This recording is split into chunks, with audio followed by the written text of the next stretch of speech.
Eyewitness News is your back to school authority, and for the first time since 2019, back to school actually means that students will be returning to in-person classes right out of the gate. A lot of parents saying hooray, all right. But with the Delta variant spreading and the youngest in our state considered the least vaccinated right now, what should parents be thinking about going into the new school year? They have a lot to think about. Channel 3 Waterbury Bureau Chief Dennis Valera sat down with pediatricians to see what they recommend.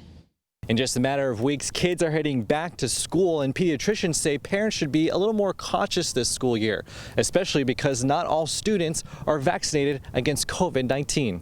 It's the return to normal many have been begging for. All kids physically back in school. Dr. Stephen Maddox in Waterbury says many of his patients' families are excited.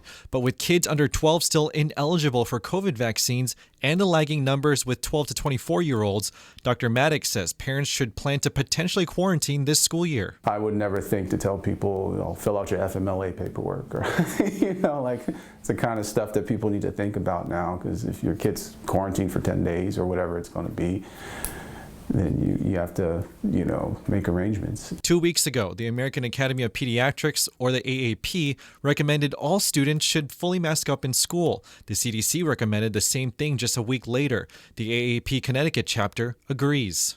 The underlying emphasis is on keeping kids in school in person.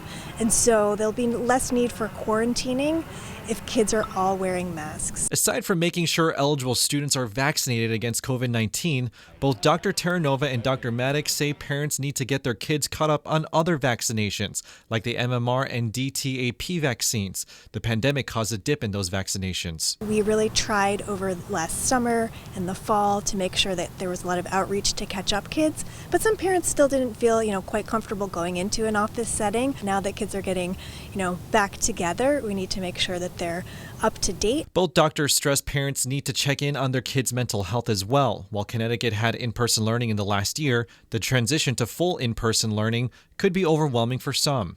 If your kid tends towards being more anxious or has pre-existing issues with anxiety and depression and stuff, really talking with them now, having those conversations, seeing how they feel, and if necessary, getting them, connected with someone who can help them talk their feelings out. Both Dr. Maddox and Dr. Terranova says a family's pediatrician is the best resource they can turn to with any questions and concerns about the upcoming school year.